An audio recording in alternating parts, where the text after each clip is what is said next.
Elég sok reklámzenét írtam, egy rakás játékfilmzenét, dolgoztam zenei supervisorként nemzetközi produkciókban, írtam image-et a Magyar Televíziónak, a Viva TV-nek, dolgoztam producerként, többek között az Emil Ulezzel vagy a Kistehénnel, és ez az előadás nagyjából ezt az utat próbálja meg felölelni, ami és néhány példával elemezve.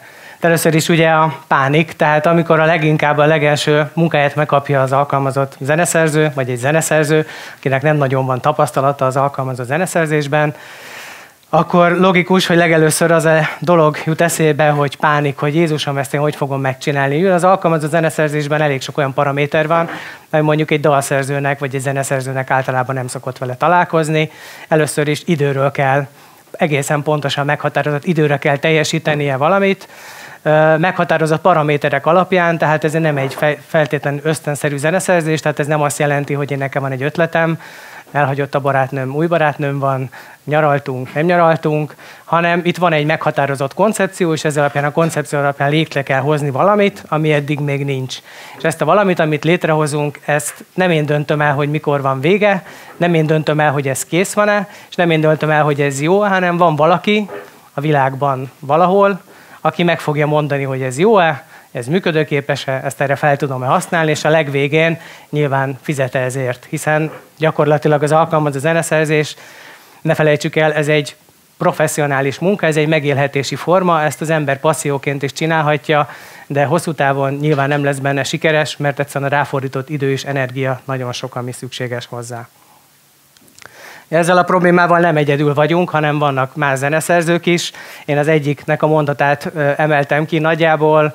Ez egy Michael Dana nevezetű zeneszerző, aki ugye már több mint 100 filmnek írta a zenét, és ő gyakorlatilag az egyik interjújában elmondta, hogy ugyanannyira fél az összes megrendeléstől, amikor nézi a fehér kottalapot, vagy nézi a teljesen üres monitort, és azon gondolkozik, hogy a túróba fogom én ezt 1 hónap, 2 hónap alatt 80-90 perc nettó zenét létrehozni.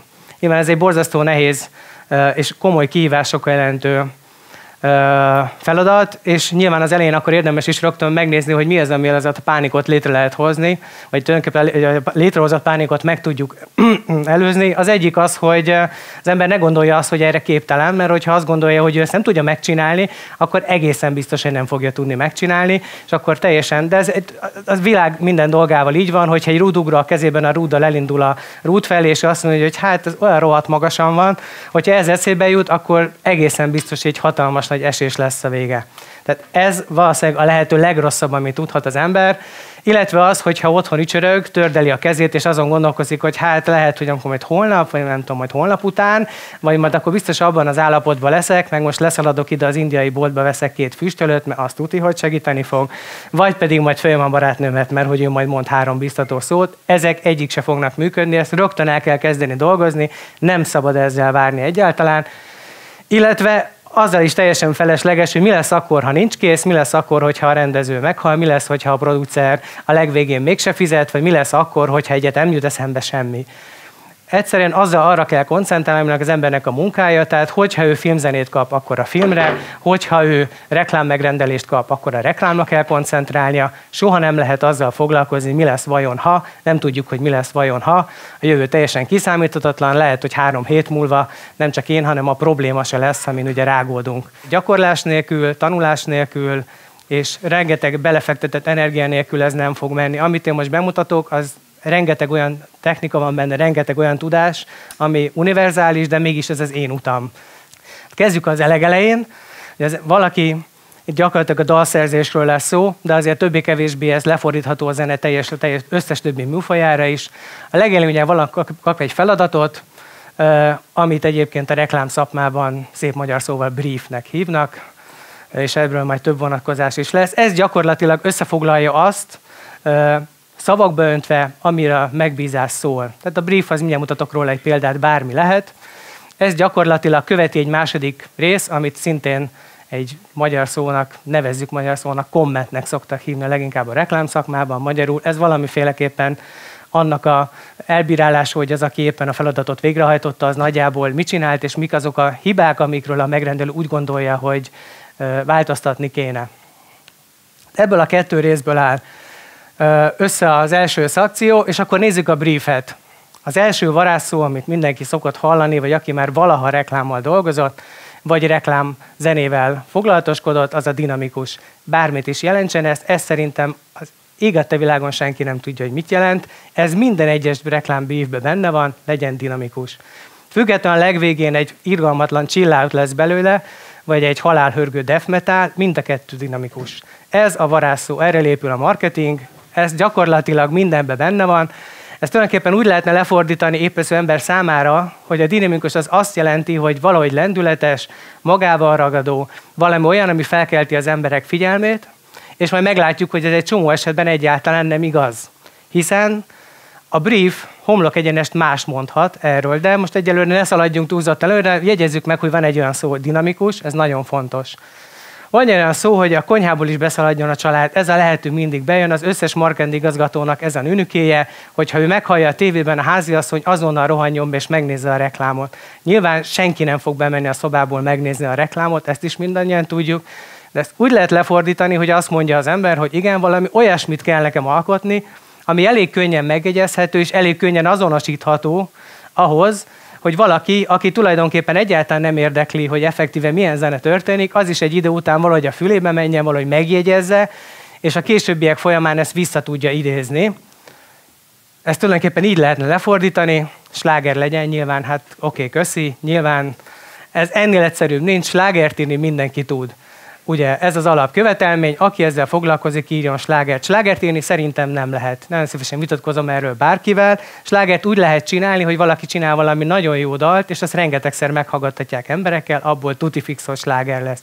Függetlenül attól, hogy ez egy darab C-dúról szól, és azt reszeli valaki, az is lehet sláger, ami egy teljesen elfogadott, nem a nagy közönség számára elfogadott zenei stílus. Nekem van egy barátom, aki nagyon régóta dobol, és ők játszottak valami nagyon régi vidéki helyen, a kocsmárosnak az volt a nünüké, hogy funkit játszott a nagy érdemű közönségnek, és ha ők oda elmentek, akkor a legzúzosabb funkit az emberek szerették, James Brandon nőttek föl, és amikor elmentek oda koncertezni, akkor gyakorlatilag ugyanazok az emberek, akik a szomszéd faluban gyakorlatilag a mulatost hallgatták, ők James Brand hallgattak, és így megkedvelték ezt a műfajt.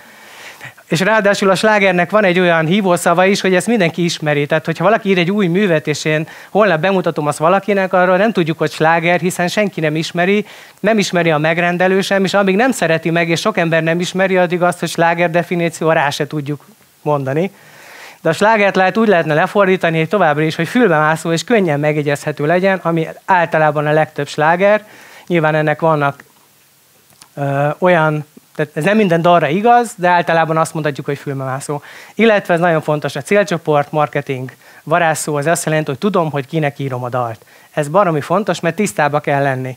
És mielőtt még az ember elkezdene ezzel foglalkozni, nyilván tisztába kell lenni, hogy ő egészen pontosan kinek fogja ezt írni. Nem szabad elfelejteni, hogy a legtöbb ember, aki utána azt a munkát, amit én csinálok, elbírálja, az gyakorlatilag a megszokás békjójában van. Ez azt jelenti egészen pontosan, akár a filmrendező, akár az ügynökség, akár az ügyfél, simán hallgatott már ugyanezen a filmen egy zenét 3 hete. Hallgat 3 hete egy zenét, majd én odaviszem életem főművét, és azt mondják, hogy mi ez a tingli-tangli. Nyilván azért, mert a legtöbb esetben, aki nagyon sokáig hallgat valamit, egyszerűen megszokja. Nem is tudja elképzelni, hogy ha valami mást hall, akkor ez működőképes legyen. És ezt saját magunkról is tudjuk, hogy ha az ember valami megszokás rabjává válik, azon nagyon nehezen tud változtatni. Ezt képzeljük el az ügyfél szempontjából is. Nagyon nehezen tudja magát elvonatkoztatni, hogyha küldtek egy reklámfilmet, ami van rajta egy YouTube szám, és én írok egy másik számot ugyanebben a stílusban, akkor hiába esetleg jobb, oké? De hogyha mondjuk még jobb is lenne, akkor is ő gyakorlatilag ahhoz a zenében van beleszeretve, hogy azt szeretné, hogy ez a zene szóljon az ő filmje alatt. Ezekből a kommentekből is látszik, hogy ehhez, hogy valaki ezt csinálja, mindenféleképpen valamennyit az ójából föl kell adni. Azt nem lehet, hogy valaki úgy kezd el alkalmazó zenéhez írni, hogy alkalmazó zenét írni, hogy engem senki nem érdekel, mindenki lehet a francba, én tudok mindent a legjobban. Annak a karrierje elég hamar véget fog érni, valószínűleg a legelső munka esetében. És az sem szabad, hogy valaki saját magára vegye ezeket. Tehát nyilván nem nagyon sokan vagytok, nagyon sokféle dalszerző van itt. Mindenki nyilván, van, aki úgy tekint, hogy valamelyik dalára, mint a saját gyermekére, van, aki egymás után írja ezeket, van, aki annyira szereti őket, hogy nem bírja, hogyha más elkezdi őket eljátszani. azoknak azt tudom mondani, hogy olyasmit soha nem szabad adni se reklámfelhasználásba, se filmzeneként, amiről úgy érzi, hogy valaki abúzust követel ellen az ő gyerekéről, a műveiről, mert az egészen biztos, hogy boldogtalan lesz.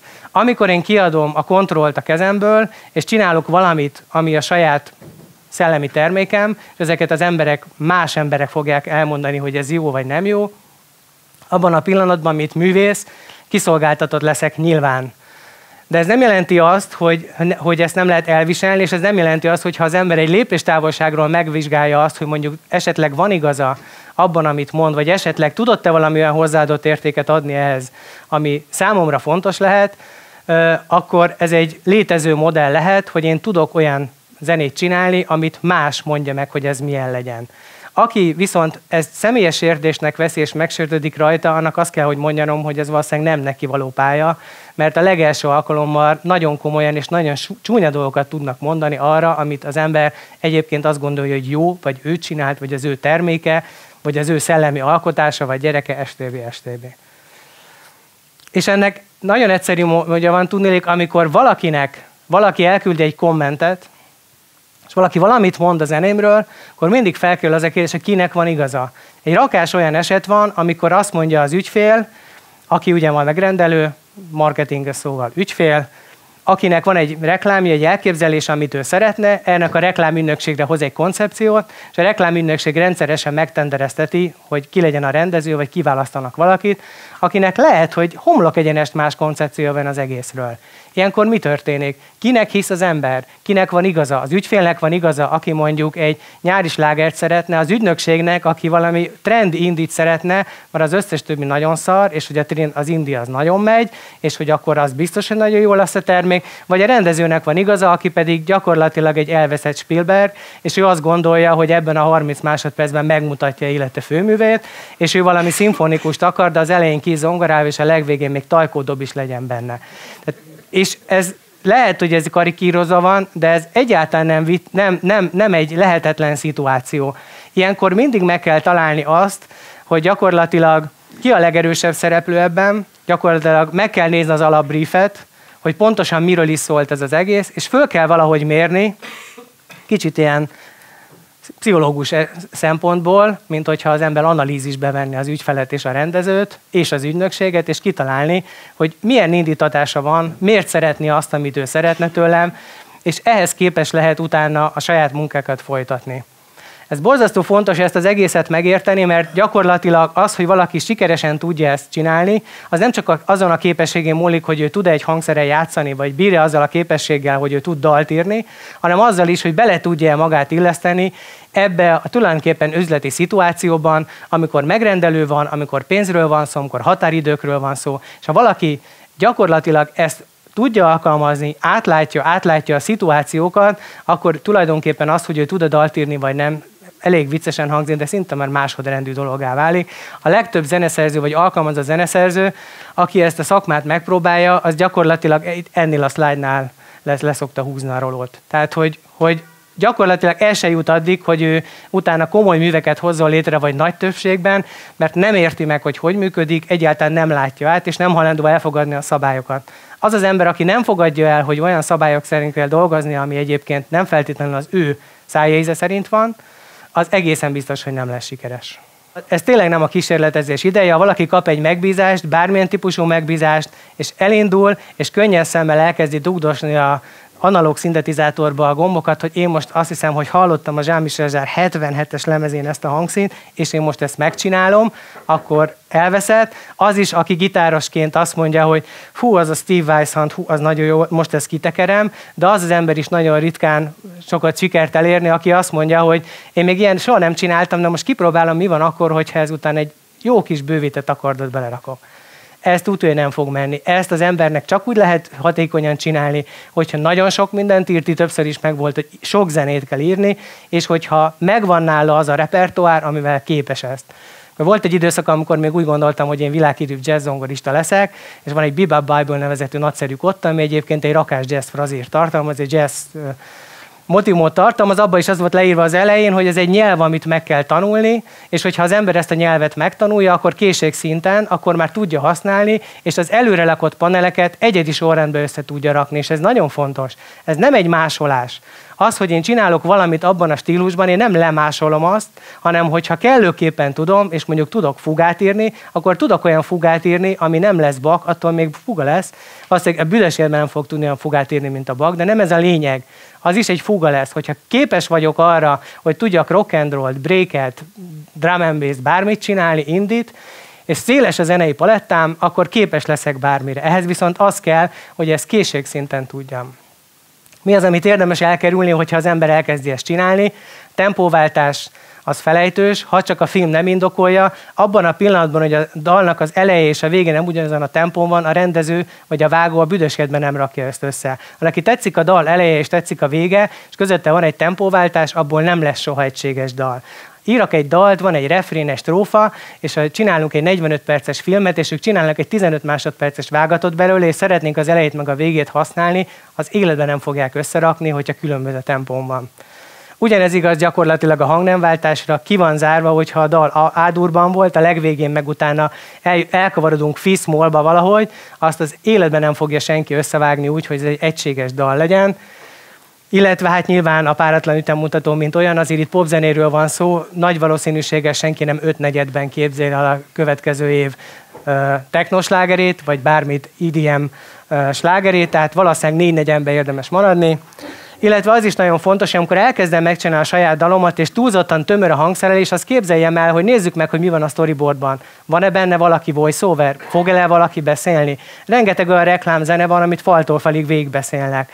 Elkezdi elcsetelni, hogy milyen a termék, a legvégén jön a packshot, ami ugye a termék van, és közben folyamatosan beszél valaki. Ha nagyon telerakom a dalt, abban a pillanatban, ráadásul mondjuk ének van rajta, abban a pillanatban ugyanazon a frekvencián fog szólni, mint ahogy az ének szól, vagy ahogy a főmotívum szól, abban a pillanatban mit csinálnak, lehúzzák a hangerőt, és minél jobban lehúzzák a hangerőt, az ügyfél annál idegesebb lesz, mert a legvégén nem lehet hallani a zenét, és azt mondják, hogy ez nem ér semmit. Tehát, hogyha tudom, hogy sok benne valami olyan elem, amit nekem ki kell kerülni, akkor nem írok olyat bele. Tehát tudom, hogy sok lesz benne, a beszélt szellősre hagyom. Nem feltétlenül ezeket a műveket nem fogják hifitornyon meghallgatni az emberek, és nem fogják úgy értelmezni, mint az én szimfonikus elképzelésemet. Lehet, hogy egy lábdob és egy akusztikus gitár bőven elég benne, működik úgy is a dal, hogyha csak egy lábdob meg akusztikus gitár van, ha belerakom a legújabb vonós hangszínemet, Hammond orgonát, és még egyébként 3 másik szintetizátort, az már lehet, hogy le fogja dobni a film is, nem is fog megszólalni. Nyilván a hangképből kilógó hangszerek, teljesen felejtős, aki szublábgépet akar lakni televízióba leadó reklámra, az valószínűleg az életében nem nézett még tévét, soha nem fog átjönni. Ez igaz egyébként arra is, hogyha visító hangokat rakosgatunk bele, ez lesz a legelső, mert az ügyfél azt fogja mondani, jaj, nem értem mi ez itt, ez húzzuk le, ez zavar. Tehát, hogy az ki van zárva, hogy gyakorlatilag a legutolsó hip-hop lemezről leszedett visító múkszintivel üssük fel a nótát, mert hogy az egészen biztos, hogy az lesz a legelső, amit kiszednek. Hogy a hangfelvétel az egy nagyon fontos része, én gyakorlatilag bármekkora hatalmas dalszerző lehetek, hogyha nem tudom átadni az én produkciómat, a hangfelvétel az nagyon fontos, és főleg ezek a kérdések, hogy ki veri össze, melyik szoftver, melyik plugin, jól szól, nem jól szól, ha valaki fölmegy egy zenész fórumra, ahol a hangmérnökök vannak, késhegyig menő vita van azon, hogy melyik mikrofon, melyik előerősítő, de ő hallja, hogy azon ott 15 kHz-nél ő hallja, hogy ott van egy 1 decibeles, egy olyan kis lukacska, hát ezt ő nem szereti. És hogyha ő olyan hangszóróval dolgozik, akkor ő ott feláll. Tehát gyakorlatilag idáig el lehet menni, meg addig a hifistáknál, hogy az aranykábel, meg a nem tudom, hogy micsoda, amitől én frász kapok. Gyakorlatilag szinte teljesen mindegy, ha az ember hallgatható minőségben azon a szoftveren dolgozik, amit tényleg ismer és tényleg tudja, akkor nagyon jó hallgatható eredményt tud elérni. Az nagyon fontos, hogyha valaki ezzel viszont nem rendelkezik, és nem tudja, hogy ez hogy működik, akkor viszont kérje meg egy hangmérnököt. Van olyan kollégám, aki évek óta egy bizonyos hangmérnökkel dolgozik, mert ő nem akarta megtanulni, nem igazán érdekli, és ez a hangmérnök megcsinál neki mindent, amihez tulajdonképpen szüksége van. És gyakorlatilag, amit már egyszer mondtam, hogy ezt hogy lehet megtanulni, hát ezt tanulni kell. Lehet venni a könyveket az Amazonról, angolul, vannak online kurzusok természetesen, és van a YouTube, amit már mondtam, ezen rendkívül sokféle olyan dolgot lehet találni, ha valaki saját szoftverrel dolgozik, Cubase-re, Fruity Loop-ra, Logic-ra, bármire, mindenre van megoldás. Hogyha ő indie zenét akar, akkor arra is van megoldás, hogyha ő metalba utazik, arra is van. A legutolsó gitárhangszínekre mindenre van megoldás. Én mindenkinek nagyon javaslom. Én nagyon sok mindent tanultam olyan könyvekből, főként a 90-es évben, amikor még nem is volt internet, amiket egyébként külföldről kellett behozni. Nagyon fontos, hogy az ember gyűjti az ötleteit. Nekem én is gyűjtöm az ötleteimet. Ez azt jelenti, hogy amit nem használtam föl, vagy valaha írtam és nem keresem, azt elrakom a számítógépemre, mert bármikor fontos lehet. Bármikor jöhet egy olyan megkeresés, ahol pont az ötlet jó. Ha senki nem kérdezi meg, hogy ezt én 3 éve írtam, vagy pedig tegnap előtt, ez nagyon fontos. Éppen ezért a felhasznált dalokat is, fel nem használt dalokat is, egy csomószor van az, hogy én írtam valamit, még írt valaki más, és valaki másé jobban tetszett. Nem jelenti az, hogy jobb volt, ez nem egy kudarc élmény, egyszerűen akkor az ő zenéje tetszett jobban.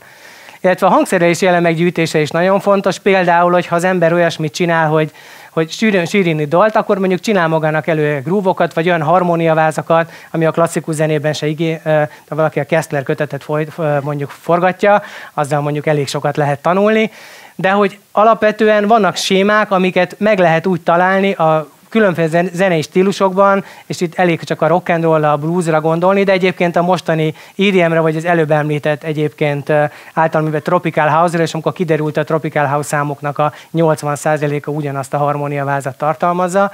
Tehát így gyakorlatilag mindenre van megoldás, és hogyha az ember ezeket rendszerezetten előveszi, és ezeket az ötleteket gyűjti, és egy helyre rakja, akkor elkerüli azt a pánikot, hogy ja Istenem, most mit csináljak. Akkor azt gondolja, hogy nincs ötletem, hát akkor megnézem, hogy mi van a gépemen. Sok dalt kell írni, folyamatosan gyakorolni kell, ezt máshogy nem lehet megszerezni, ezt a képességet, hogy az ember presszió alatt határidőre tudjon valamit írni. Gyakorlatilag, ha az ember nem gyakorol, és nem fejleszti magában ezt a képességet, akkor képtelen arra. Ez ugyanolyan, mint az elején mondtam a Bible-t, vagy olyan, mint a gyerek, akik a kungfut is gyerekkorukban kezdik, és azért lesznek utána nagy harcosok, mert sokat csinálták. Ez mindenféleképpen egy minimál felszereléssel el lehet indulni, érdemes egy darab laptoppal, stb. Nekivágni, egy darab mikrofonnal. Ez gyakorlatilag nem hinném, hogy a felszerelés lenne az akadály. Egy darab mobiltelefonnal már mindent meg lehet csinálni. Akinek van egy mobilja és van egy jó ötlete, az ne féljen, az küldje el, az mutassa meg magát, mutassa meg a tudását, küldje el még több embernek, és ha kap valamiféle választ, akkor azt ne féljen elfogadni. És utána visszaértünk a legfontosabb, ez mindenkinek a régi álma, a kreatív blokk. Mi van akkor, hogyha kreatív blokk, ez gyakorlatilag azt jelenti, hogy az nincs ötlete. Ilyenkor mi történik? Ilyenkor az van, hogy előveszem a régi darabjaimat, előveszem a raktárat, amit az előbb mutattam, vagy egyszerűen leülök a zongorához, gitárhoz, bármihez, és addig ücsörgök ott, amíg nem jut eszembe valami. Csinálok egy teát, iszom egy kávét, elszívok egy cigit, én már nem, de valaki dohányzik, valamit csinál, lemegy, sétál egyet, fut, nem tudom én, bokzsákol, akármi, de visszamegy és csinálja, és ha nem csinálja, akkor nem tudja megcsinálni. Addig, amíg valaki ott áll kint, és azon szenved, hogy ő nem jut eszébe, le kell ülni a zongorához. Rengeteg olyan nagyszerű zeneszerző van, aki a zongoránál írja a dalait. És akkor az utolsó gyakorlatilag slide, kinek való ez a szakma? Annak való ez a szakma, aki a művészet és a szakmunk között nem tesz különbséget. Az az ember, aki azt mondja, hogy az a dal, amit megrendelésre írtam, az nem ugyanolyan, mint amit saját szívből vagy saját ötlettel írok, arra nem való. Egyébként, by the way, csak így zárójelben megjegyzem az összes kétkedő számára, hogyha lehúznánk a klasszikus nagyművekből azokat, amelyeket megrendelésre írtak a zeneszerzők, Verdi, Mozart, Bartók, bárki, mondhatnék minden nevet, akkor gyakorlatilag az európai zenei dalomnak szerintem a 80-70%-át úgy, ahogy el is felejthetnénk. Az, hogy valaki pénzt kap érte és megbízásra írja, az nem egy műfaji minőség, az nem egy minőség, az egy közgazdasági fogalom. Ebben maradjunk tisztában. Ha valaki azt mondja, hogy ő nem képes arra zenét írni arra, mert őt megbízták, azzal semmi gond nincsen, ez egy lelki adottság, de azt nem lehet mondani, hogy a kettőnek valamiféle rendszere van. Együttműködési képességgel bír csapatjátékos, ebből kiderült, hogyha valaki nem képes teamben dolgozni, nem képes a rendező, az ügynökség és más ötleteit a sajátévá tenni, és azon úgy dolgozni, hogy ez az övé, annak valószínűleg ez a szakma nem való, ez gyakorlatilag nem az ego harcosoknak való, jó kommunikációs készséggel bír. Egy mondatra, vagy egy levegőre beszéltem 70 percet, azt hiszem, hogy ez sok mindent nem kell erről mondani. Jól viseli a kritikát, meg fog sértődni nyilván valaki idején után, és azt mondja, hogy ez szar volt. De hogy tényleg, hát láttátok, hogy miket írtak. Tehát, hogyha valaki nem viseli jól a kritikát, attól még lehet nagyon jó zeneszerző, én ezt nagyon szeretném hangsúlyozni. Ez egy alkati kérdés bizonyos szempontból, ha nem viseli jól a kritikát, akkor valószínűleg ezzel ne foglalkozzon. Rendszerezett tud munkát végezni határidőre. Az az ember, aki 11-kor kell föl, nem nézi meg az e-mailjeit, nem válaszol rá, az az ember nem fog tudni ebben a szakmában érvényesülni. De aki nem tud rendszerezett munkát végezni határidőre, az nem tudja ezt csinálni, és akinek tágzenei érdeklődési köre van. Láttátok, hogy itt azért elég sokféle zenés stílus volt, és direkt nem hoztam egy csomó mást. Én gyakorlatilag azt gondolom, hogy az elmúlt 20 akárhány évben én írtam hörgős death metalt filmhez, írtam pumpálós technót, nem tudom én, goa zenétől kezdve a chill outig mindent, hogyha az ember nem tudja szívesen, és nem élvezi, amit csinál, és nem talál benne kihívást, és nem élvezi minden pillanatát, én komolyan mondom, élveztem a Tropical House-t is. Lehet, hogy hülyén hangzik, rendkívül jól szórakoztam rajta, hogy az D50-es hangszeremet, amit az érettségémnek kaptam, és a sakuhasi hangszint, amit a zenekar minden egyes tagda gyűlölt, és hogyha bekapcsoltam, akkor azt mondták, hogy ők megvernek, hogyha én ezt bármelyik zenébe belerakom, mert a sakuhasi hangszín az tök ciki, és most van egy olyan műfaj, ahol a sakuhasi az menő. És én ráadásul zongorista vagyok. És hát az utolsó üzenet, így az utolsó üzenet gyakorlatilag, hogy írjatok sok dalt. Sehogy máshogy nem működik. Én ezt szeretném, hogyha semmire nem emlékeztek belőle, arra az egyre kérlek, hogy emlékezzetek, hogy dalt kell írni anélkül, hogy nem próbáljátok, hogy nem csináljátok, hogy nem foglalkoztok vele, ez semmiféleképpen nem fog működni, ez csak így működik.